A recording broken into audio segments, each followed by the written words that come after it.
yakin hari ini adik-adik sudah siap untuk mengikuti ibadah sekolah minggu. Dan sebelumnya kita mau bersama-sama kita berdoa terlebih dahulu. Yuk kita berdoa. Tuhan Yesus, kembali kami datang kepadamu Tuhan, bersyukur, berterima kasih kalau di tengah-tengah pandemi ini Engkau masih memberi kesempatan kepada kami untuk kami boleh beribadah meskipun lewat online. Biarlah itu tidak mengurangi kesungguhan hati kami Tuhan untuk memuji memuliakan nama-Mu, untuk mendengarkan firman-Mu. Tuhan, Kau sertai kebaktian pada pagi hari ini dari awal hingga selesai. Dalam nama Tuhan Yesus kami berdoa, kami bersyukur. Haleluya, amin. Adik-adik, pasti adik-adik bersuka cita. Karena apa? Karena kita memiliki Tuhan yang hebat. Nah, mari kita adik-adik, kita mau menari bersama-sama, kita mau menyenangkan hati Tuhan, kita mau memuji memuliakan nama Tuhan. Siap ya? Ayo adik-adik, semuanya bangkit berdiri. Yuk Kak.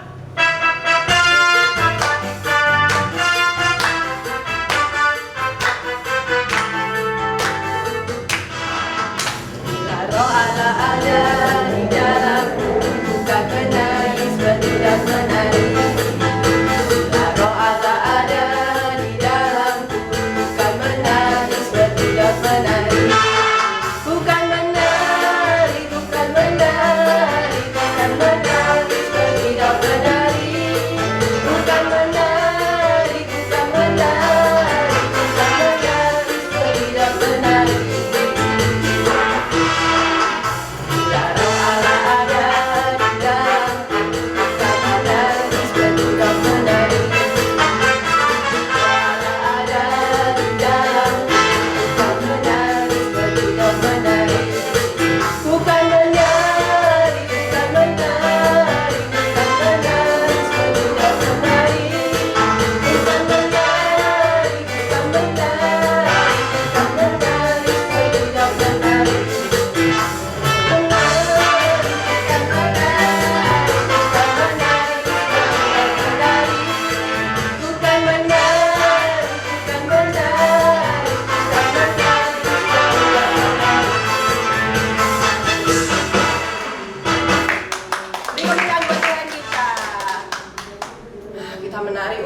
Kita menyukakan hati Tuhan. Kak Fani mau tanya ini adik-adik, kalau misalkan iblis itu menggoda kita, mengganggu kita, dengan cara apa? Wes, gak usah nonton online kebaktian sekolah minggu, nge-game aja. Atau iblis mengajak kita, wes gak usah berdoa, gak usah baca firman. Kita harus melakukan apa adik-adik? Kita harus tolak semua godaan iblis. Nah, karena kita anak-anak Tuhan, kita harus tampil beda. Di lagu yang berikut ini kita mau memuji Tuhan, aku berani tampil beda. Nanti Kak Fani minta di akhir, kan adik-adik pose berani tampil beda ya. Nah, nanti di foto dan dikirimkan di grup. Untuk adik-adik yang mengirimkan fotonya waktu tampil beda, nanti kakak-kakak akan menambah poinnya. Oke? Yuk, kita mau sama-sama memuji Tuhan.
sekarang kita kalau mau menyiapkan hati kita, pikiran kita untuk mendengarkan firman Tuhan. Nanti minta tolong Kak Anggi untuk berdoa. Lipat tangan, tutup mata, Kak Anggi yang akan berdoa. Bapa kami yang ada di surga, sekarang kami sudah menyembah nama-Mu ya Tuhan. Sebentar kami akan mendengarkan firman-Mu. Kiranya Kau memberkati kami, hati kami, telinga kami, dan pikiran kami, agar bisa fokus ke firman-Mu. Berkatilah kakak-kakak kami ya Tuhan, yang akan memberitakan firman-Mu, agar bisa menjadi hal baik bagi kami. Kami hanya berdoa di dalam nama-Mu ya Tuhan. Haleluya, amin. Selamat mendengarkan firman Tuhan adik-adik. Aduh, senangnya di pantai setelah sekian lama hibernasi di rumah saja ya, karena corona. Seger, terus dengar deburan ombak, bahagia pokoknya. Sayangnya sendirian di sini ya. Apaan ya itu? Aku kok takut jangan-jangan binatang berbahaya.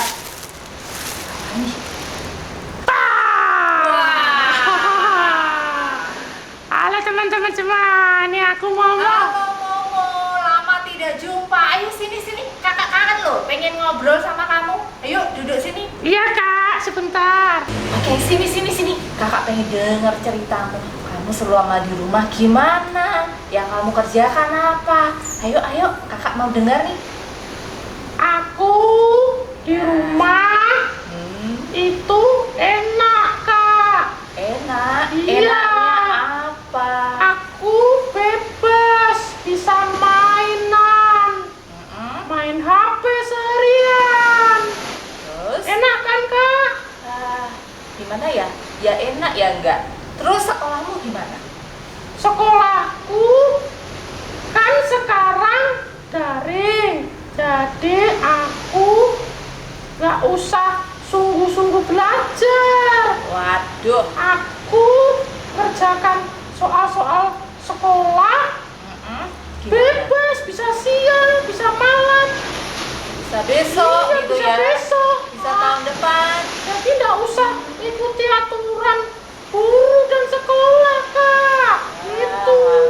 Jangan ditiru ya. Terus kalau ibadahmu gimana? Nah, kalau ibadah sekolah minggu, aku juga santai-santai saja, Kak.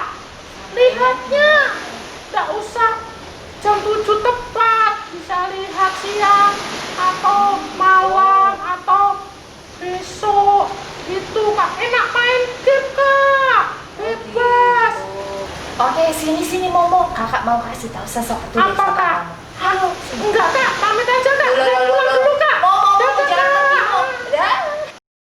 Hai, shalom adik-adik. Kita jumpa lagi di ibadah online sekolah minggu GUP Tulungagung. Nah, adik-adik, kakak mau kasih tahu sesuatu.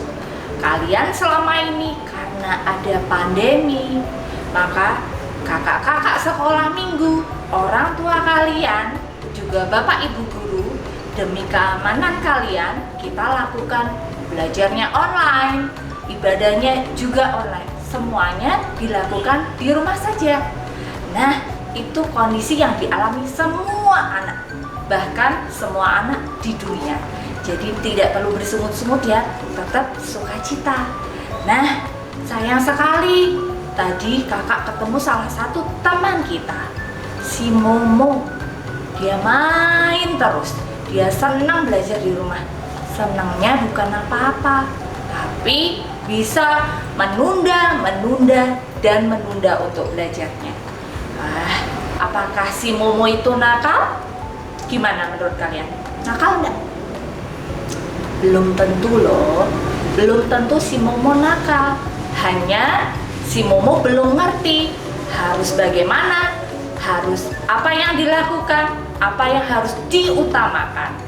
Nah, kakak mau ngajak kalian hari ini, gimana sih harusnya kita menghadapi situasi seperti ini? Harus seperti apa? Yuk kita mulai ya. Pertama, kita akan kembali ke ribuan tahun lalu. Oke, di sini ada kota Yerusalem yang begitu besar. Suatu kali ada banyak sekali tentara yang datang. Mereka tidak cuma perawakannya yang oke, kuat sekali. Mereka mengepung si Yerusalem itu. Apa akibatnya? Si Yerusalem kalah telak adik-adik, karena sudah dikepung oleh pasukan yang besar, pasukan yang kuat. Nah, yang mengepung itu adalah pasukan dari kerajaan Babel. Karena mereka sukacita, mereka berhasil mengalahkan Yerusalem, maka sang raja berkata ke para pasukannya, "Karena kita hari ini sudah menang, ayo ambil semua harta benda mereka, kita bawa ke negara kita. Dan ada lagi, jangan lupa bawa beberapa anak muda." Ingat ya, anak muda yang perawakannya bagus, yang cakap, yang berilmu, yang cekatan. Nah, dari situ adik-adik kita mau catat nih, yang dipilih bukan anak yang males-malesan, bukan anak yang loyo, bukan anak yang ogah-ogahan. Tapi kita perlu catat di sini, yang dicari, yang perawakannya bagus, yang tegap, yang suka belajar, yang cakap, yang berilmu, yang cekatan. Nah, salah satu dari anak yang dibawa mereka ada yang bernama Daniel. Kakak jadi kepo ini ya. Kalau Daniel sampai dibawa, berarti Daniel itu perawakannya oke dong. Berarti si Daniel itu cakap. Cakap loh ya, bukan cakep. Berarti si Daniel itu cakap, perawakannya bagus, terampil, cekatan. Nah, kakak jadi penasaran, apa sih yang membuat Daniel itu jadi orang yang cekatan, pinter, terampil? Kalian mau tahu? Mau tahu enggak?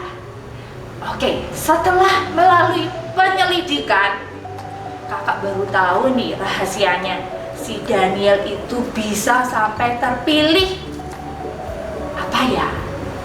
Coba deh kalian buka di kitab Daniel 6 ayat yang ke-13. Di situ jelas ditulis kalau Daniel suka sekali berdoa, senang berdoa, dan doanya itu 3 kali sehari, seperti kita makan teratur. Dia itu selalu cari Tuhan, merasa lagi dan lagi pengen ketemu sama Tuhan. Hasilnya apa? Kalau kita selalu rindu, kita selalu bersekutu sama Tuhan, hasilnya Daniel punya hati yang peka. Dia tahu apa yang Tuhan mau. Ada lagi adik-adik, kenapa kok kita harus dekat sama Tuhan? Perlu diingat bahwa di dalam Amsal 1 ayat yang ke-7 dikatakan bahwa permulaan pengetahuan adalah takut akan Tuhan. Kok bisa ya? Masa karena kita takut sama Tuhan terus kita jadi pinter? Kok enak? Ya sudah, aku takut gereja aja, nggak usah berdoa, tahu-tahu aku pasti pinter karena kan takut sama Tuhan. Maksud ayatnya bukan seperti itu. Maksudnya di sini adalah kepandaian kita, hikmat kita hanya Tuhan yang bisa beri buat kamu. Kalau kamu sekarang adalah anak-anak yang pintar, jangan sombong dulu. Kita harus tahu bahwa semua kepandaian manusia, kepintaran manusia, semua adalah anugerah Tuhan. Tanpa pemberian Tuhan tidak ada manusia yang hebat. Semua manusia, penemu, dokter, atau ilmuwan, semuanya pintar, cakap, mampu karena Tuhan. Karena itu adik-adik, rahasia Daniel seperti itu, suka berdoa. Supaya kita berhasil, kita pintar, jangan lupa kita berdoa. Nah, kalau suka berdoa berarti tidak mungkin dong kalau kita suka ibadah, ibadahnya, doanya jarang-jarang, terus ibadahnya itu didobel-dobel. Ya udahlah, minggu ini ndak usah. Oh, karena online nanti sore aja lah. Apa besok sekalian? Apa minggu depan tak double nonton 2? Oh, ternyata repot mainan. Wes sebulan sekali tak nonton 4 video tak tonton semua. Kan sama aja. Jangan seperti itu. Kalau kamu butuh Tuhan, kamu harus punya waktu khusus sama Tuhan. Kita mau seperti Daniel. Yang kedua, pelajarannya adalah Daniel itu disiplin. Selain dia selalu mencari Tuhan, kita tahu disiplinnya dari mana? 3 kali sehari loh. Dia lakukan itu terus menerus, gak cuma kemarin, gak cuma hari ini, tapi terus menerus Daniel lakukan. Itu contoh dari disiplin, mengekang diri. Nah, adik-adik, itu tadi dari penelusuran kakak, apa yang membuat Daniel berhasil. Kakak percaya semua anak-anak Tuhan mau berikan sesuatu yang luar biasa buat kamu. Tinggal kamu mau atau tidak. Nah, caranya seperti itu tadi, seperti Daniel, suka berdoa dan juga memiliki disiplin diri yang bagus. Disiplin dalam ibadah kita, disiplin juga dalam belajar kita. Kalau kita mau disiplin belajar, jadi ndak ada kata-kata, aku telat aja ngumpulin tugas, wes ndak usah mengerjakan, ndak ditagih sama gurunya. Atau, enak ndak usah ngerjain, wong ketemu gurunya aja jarang. Kalau cuman mengingatkan lewat WA, gampang ya, WA-nya dimatiin aja. Jadi kan ndak bingung. Kecuali kalau ketemu gurunya, takut cepet-cepet dikerjakan. Kalau kamu mau seperti Daniel, kamu harus punya disiplin diri. Tidak perlu ada yang ngawasi, tidak perlu ada yang mengingatkan. Tapi kamu tahu, kalau itu harus kamu dahulukan, maka kerjakan terlebih dahulu. Untuk main game, nonton, mau YouTubean, TikTokan, bisa kalian kerjakan nanti. Dan buat para orang tua, jika kamu rindu anak kamu diberkati, jika para orang tua rindu anak-anaknya berhasil, berhikmat, cakap, jangan kita pernah berputus asa. Mari terus bawa anak-anak dalam doa. Kalau kita percaya di dalam doa ada kuasa, mari kita lakukan terus. Meskipun terlihat anak-anak tidak berubah, terlihat anak-anak cuek-cuek saja, tapi peran orang tua, saya percaya doa kalian, kesungguhan kalian sanggup untuk mengubahkan setiap anak-anak.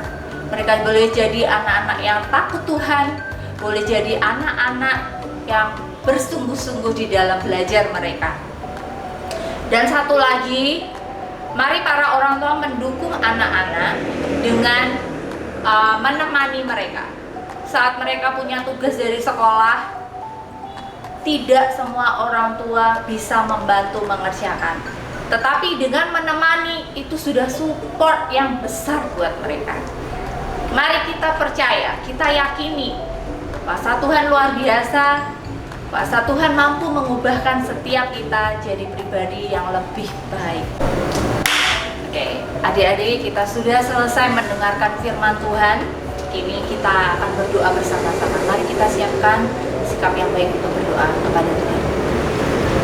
Tuhan Yesus, kami mengucap syukur hari ini kami diingatkan Tuhan untuk memiliki karakter seperti Daniel yang selalu rindu mencari Tuhan, yang suka berdoa, yang disiplin di dalam belajarnya, sehingga Tuhan karuniakan kasih sayang dari orang-orang yang ada di sekitarnya. Tuhan berikan keberhasilan, bahkan Tuhan selalu melindungi, menyertai Daniel. Dan Tuhan katakan, Tuhan mengaruniakan kecerdasan yang 10 kali lipat dibandingkan orang-orang yang lain. Tuhan Yesus, kami rindu saat ini Engkau memberkati semua anak-anak-Mu. Kami percaya rencana-Mu indah luar biasa buat setiap kami Tuhan. Biarlah Engkau yang mengaruniakan hikmat, kepandaian kepada semua anak-anak Tuhan 10 kali lipat lebih cerdas dibandingkan dengan anak yang lain. Biarlah mereka juga selalu rindu mencari Engkau. Mereka boleh selalu dekat dengan Engkau. Terima kasih Tuhan Yesus, kami percaya Engkau mendengar doa kami, Engkau juga yang akan menjawab setiap doa kami. Di dalam nama Tuhan Yesus kami berdoa dan mengucap syukur. Amin.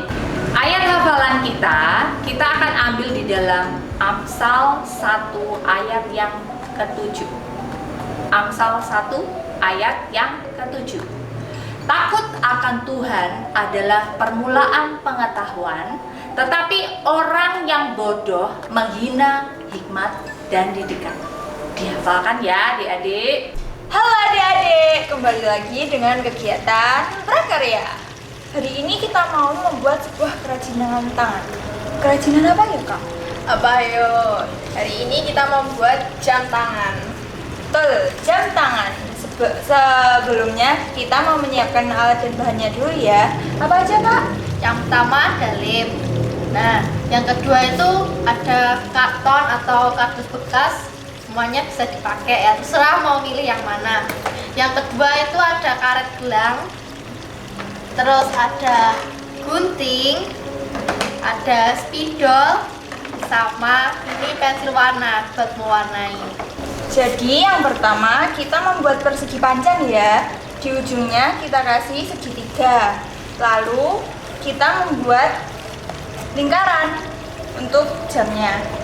Lalu kita gunting semuanya dulu.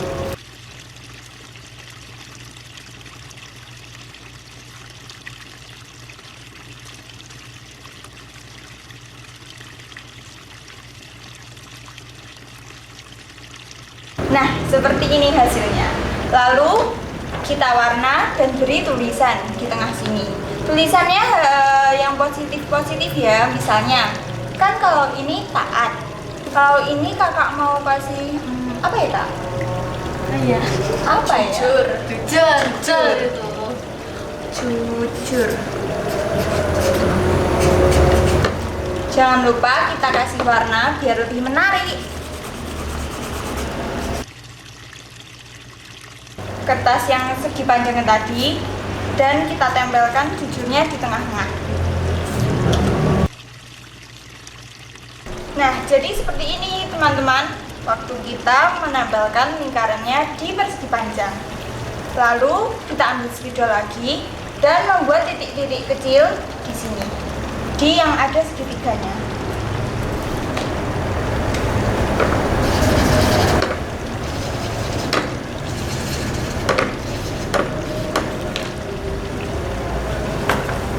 Nah, sudah mulai terlihat seperti jam tangan kan?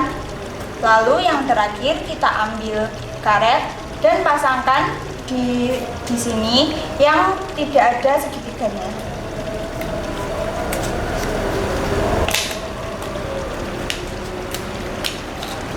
Kerajinan jam tangan sudah jadi.